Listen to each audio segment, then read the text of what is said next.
Hi everyone, welcome back to Online Darts, and here we are, a very special one on the eve of the World Championship. PDC Chief Exec Matt Porter. Matt, thanks for joining us, and how are you? No problem, Phil. Yeah, I'm all right, thank you. I can imagine the last month, 3 weeks has been absolutely chaos for yourself.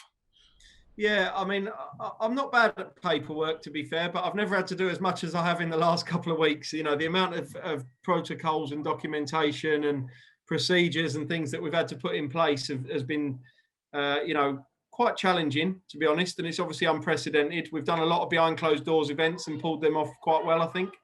Yep. This is the first time that obviously we'll have spectators back since March. So we've had to put a lot of work in to make sure that we're going to create a safe environment for everybody, whether they're coming to play, coming to work, or coming to watch. And, you know, I'm pretty confident that we're there. 2 questions on that. First of all, how many hoops did you have to jump through to get those 1,000 people into Ali Pali? Well, we were underway with an application for the World Championship to be a test event before the crowd return was announced. So that was actually more challenging because we had to prove that we were going to be safe enough to be a test event. And then when the government announced that tier 2 indoor events could have 1,000 people, it just became law anyway. So we still had to do all the procedures and the paperwork, but we didn't have to get anybody's permission, so to speak, because it had already been granted. So we'd been in very productive conversations with the London Borough Haringey, and they're very supportive. Alexandra Palace, obviously, you know, all guns blazing, want the crowd back. And they've been staging events with crowds throughout most of this year anyway, comedy and music and things like that. So it's good to see that the sport was given the same level of treatment as theatre and other sort of events, and that, you know, we're able to get people back in. Obviously, next week, there's a distinct possibility that London could be placed in tier 3, listening to all the news channels. Is that a huge spanner in the works and a huge disappointment after all the hard work if that happens? Yeah, I mean, it's not a spanner in the works. It's a great big sledgehammer going right through the middle of them, because you would assume that would mean no crowds at sporting events. It would take a brave man to do that to London a week before Christmas, or any other city for that matter, but the event happens to be in London. But, you know, this government have been nothing if not consistent when it comes to making decisions that have raised eyebrows, haven't they? So, you know, we'll wait and see. Look, you know, ultimately, if we can't let people in, we'll stage the event at Alexandra Palace without a crowd, and we'll make it as good as we can do. But let's hope, for, you know, the sake of the sport, the sake of people who've bought their tickets, and the sake of people who want to watch it on TV or listen to it on the radio, that we can have people in there. Logistically, for your team, is that a nightmare to turn it round from having fans to making it look like it did in the other arenas in what's going to be a short space of time? Yeah, I mean, we've got a truck ready with everything in it that hopefully doesn't have to get unpacked. But yeah, it might take us 48 hours or so. You know, we don't know really what it would entail. I mean, there's no tiered seating in Alexandra Palace, obviously, for this event anyway. So that's the big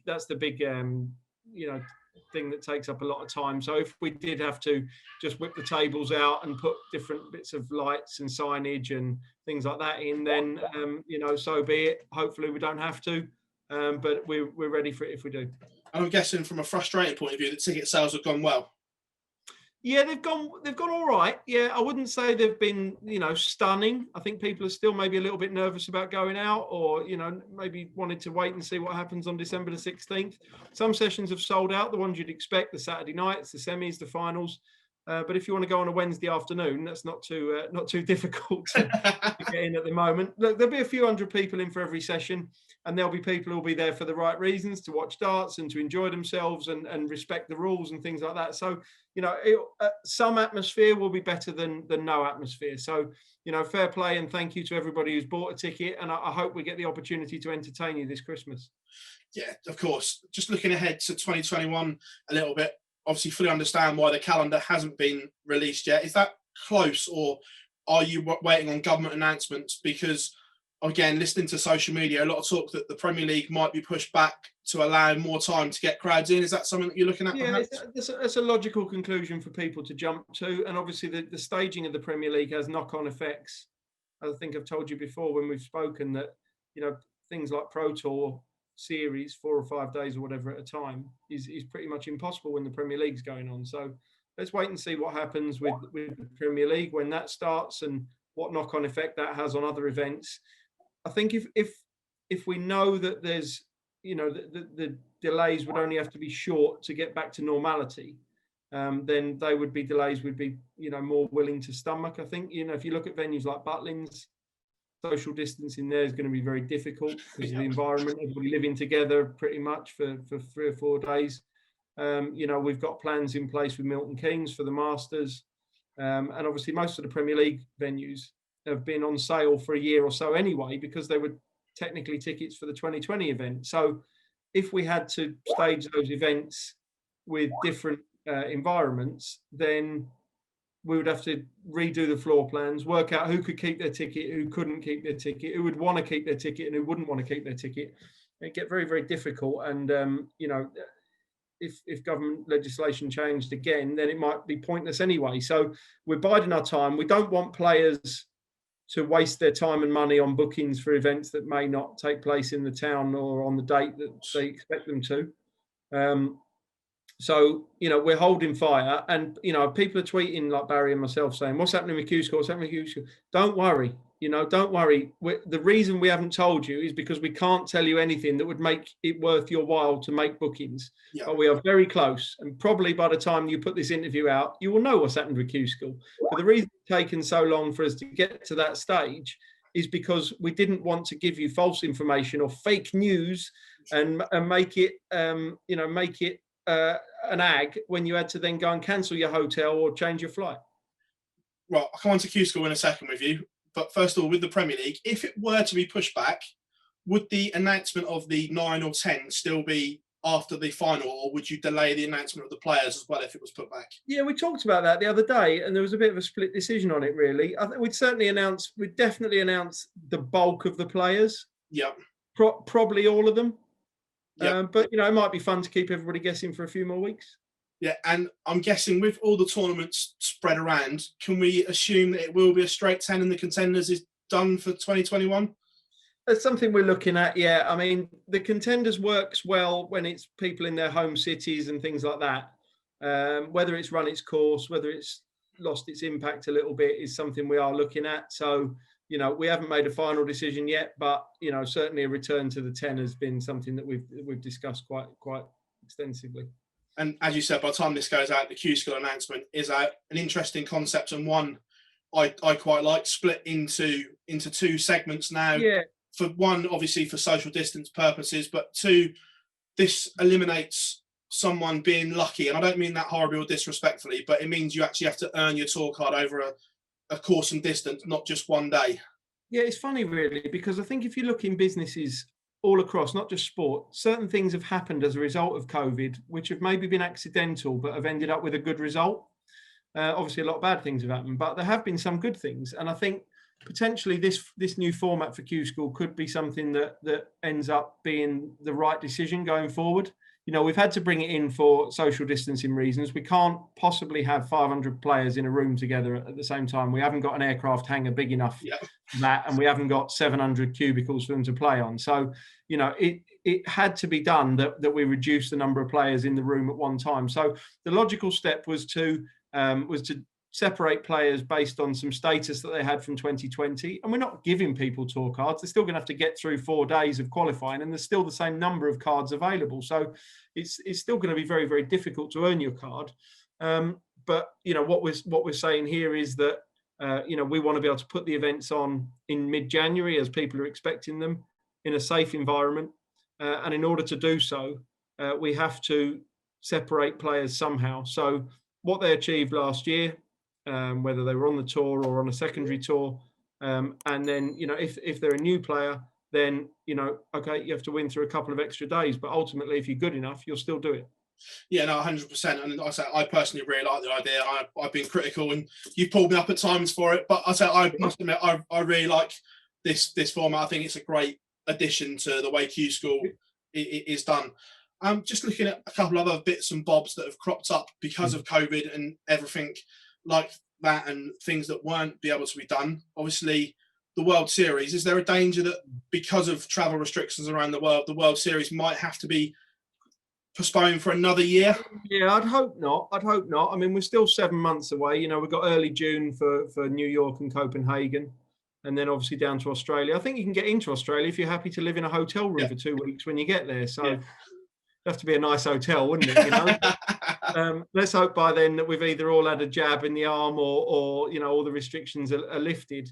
The World Series is something that, when you look at it logistically, it is more straightforward just to pick it up and drop it into the next year, because it doesn't really have a knock-on effect on things outside of the World Series. And you know, as you saw this year, we managed to stage the World Series finals, and we took a wild stab at some of the players, but they were logical decisions who were put in. You know, there were players from countries where there would have been events or regions, and players who you know, we knew could compete at that level. So the World Series is a standalone, and it is something that you can pick up and drop off. But we were very excited to have the prospect of going to Madison Square Garden for the first time ever, you know, this year. And it'd be a real shame if we had to postpone that for 12 months. And then, of course, Copenhagen, Wollongong and Townsville were new destinations as well. So, you know, it was a real, and actually Hamilton was fantastic in 2019. So it was a really exciting World Series we had lined up. And I would really hope we'll, you know, not to have to delay it, and we'll pull out all the stops to make it happen.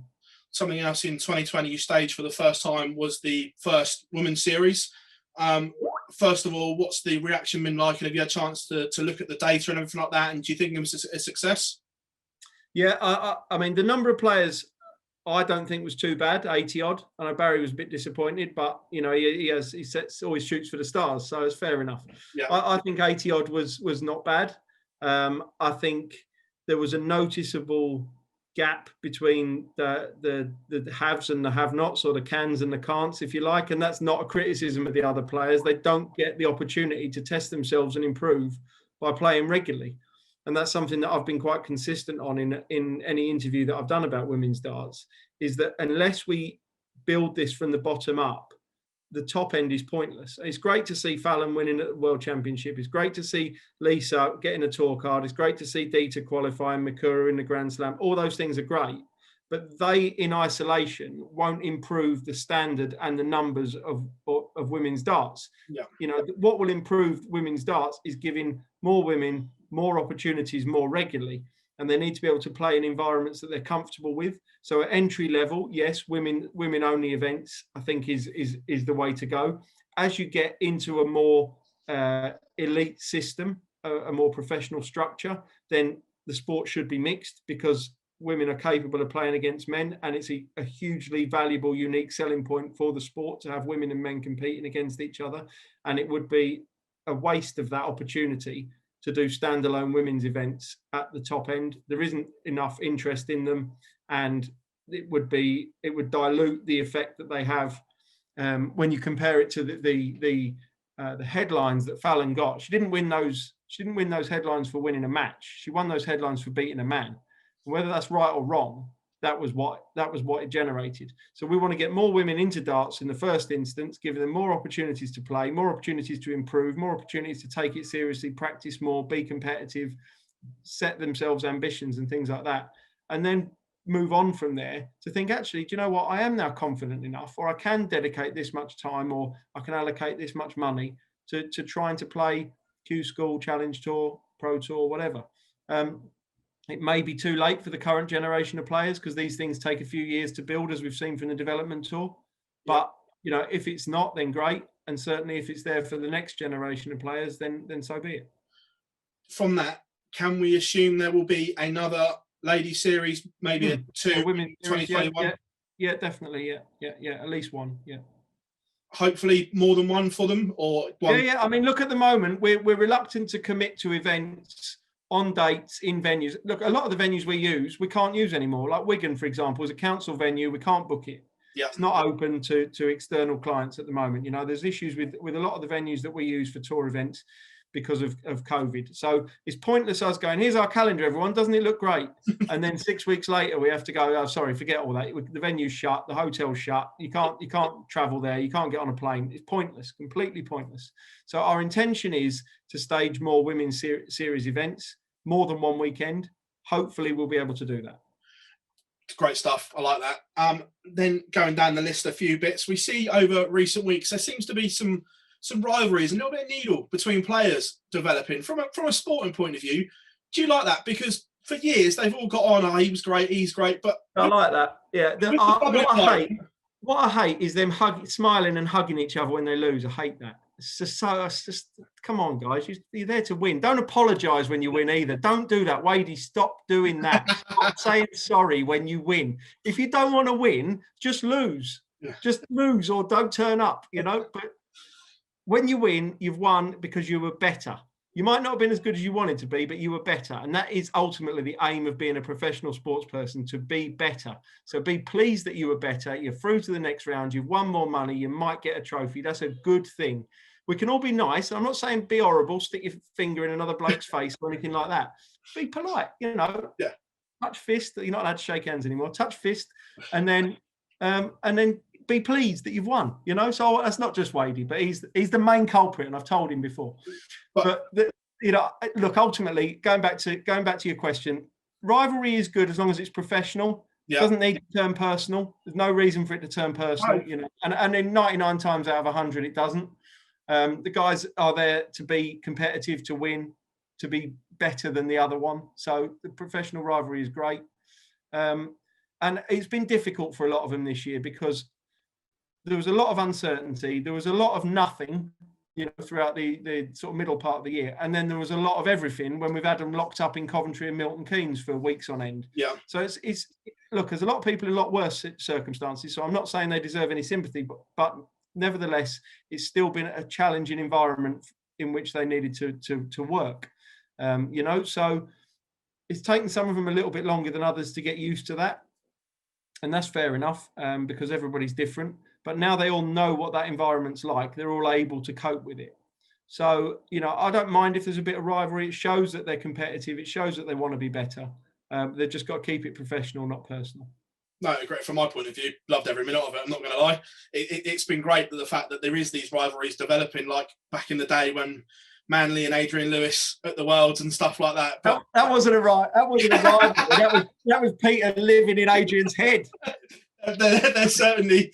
Adrian learned to deal with it, but when he was a young lad, it was very difficult. Peter was a wily old fox. Yeah, no, definitely. Whilst you're talking about Wadey, I just want to, obviously, you've seen his opinion on the top 10. I just want to see, and obviously Michael's echoed it in the Dutch media, that they think the top 10 isn't as good as what it was 4 or 5 years ago. What's your thoughts on that? Yeah, I think it's important to differentiate between whether they're as good or whether they're playing as well. You know, I think that's a different thing. You know, I do remember a time, maybe 6-7 years ago, probably towards the back end of Phil's like being at the peak, Michael coming up, Gary being at his best, Peter coming through the ranks. There was 105 plus averages all the time, and not just on the Pro Tour. And you don't really see that now. And I'm not clever enough at, you know, that side of it to know why that is. You probably need to ask Wayne Mardle or Rod Harrington, or, you know, they would probably know best, but Chris Mason as well. But I don't know why that's happening. I don't think it's a bad thing, because I don't mind. What I'd rather see 2 players averaging 92 and the match ended 10-9 than one player average 111 and the other one average 89 and the match ended 10-1.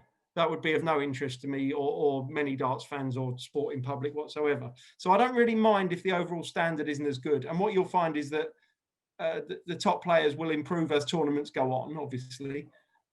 So, yeah, I wouldn't necessarily say the players aren't as good. I think that would be a bit unfairly critical of them, but maybe they're just not playing as well on such a regular basis. They all still can do it. And what's important now compared to all those years ago, of course, is that the bloke ranked 45, 65, whatever in the world can also do it, when before they couldn't. Yeah, I said that for me, the ceiling has dropped a little bit, but the floor is certainly. Yeah, that's a good way of putting it. Yeah. Last one from me, Max. I know you're very busy.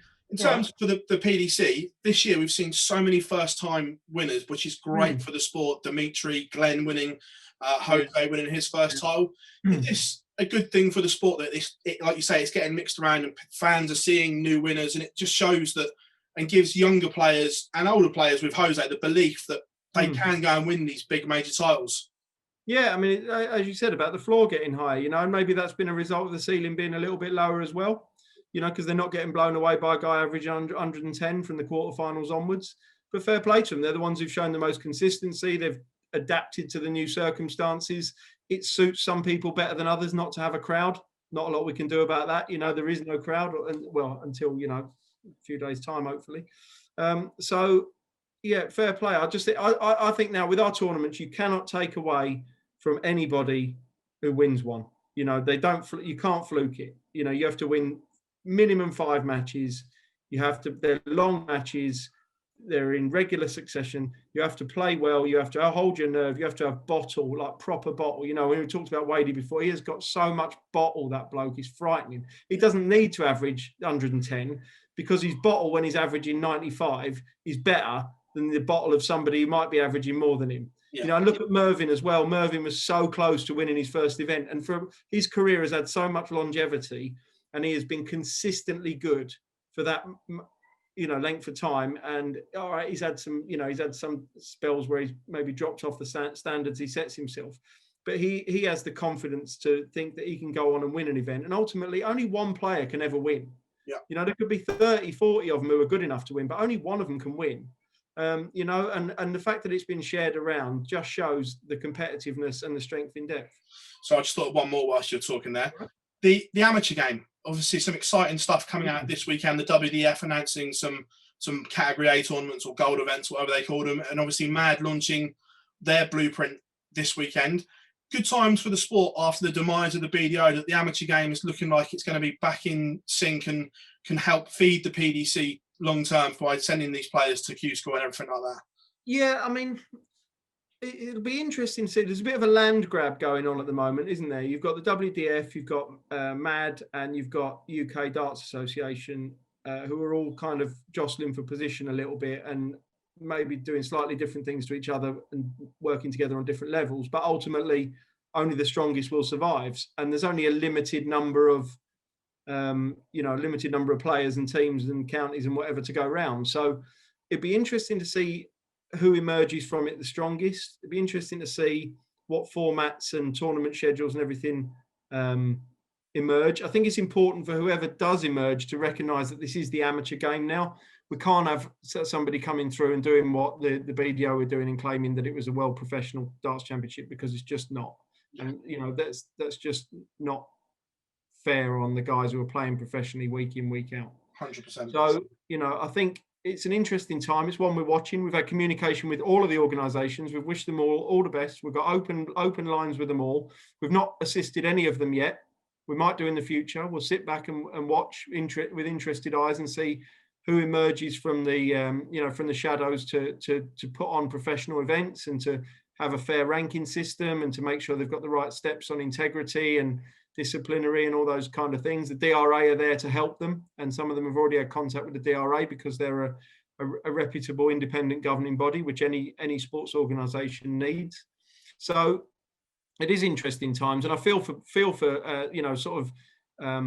players who are in between, say, pub players and the Challenge Tour, or casual players in the Challenge Tour, because they haven't really had anything to do this year. I mean, Challenge Tour players haven't had a huge amount to do, but guys on the next level below that have had almost nothing to do all year. So I feel for them, and hopefully we haven't lost too many from the sport, whether they want to play socially or have ambition to go on to the next level. It's important that the participation numbers of darts stay high. So, let's hope that 2021 brings better things for players at that level. And if that goes on to feed our system, then great. But as we're also seeing, kids from the development tour, they don't really need pub leagues. Yeah. They've got a board on the back of their bedroom door, and that's where they learn to throw their averages. That system is important, but increasingly over time, our sort of supply chain, if you like, will come from other routes as well, overseas too. Matt, pleasure as always. Thank you very much for taking time out to talk to us, and look forward to seeing you at Ali Pally. Thanks, Phil. See you there.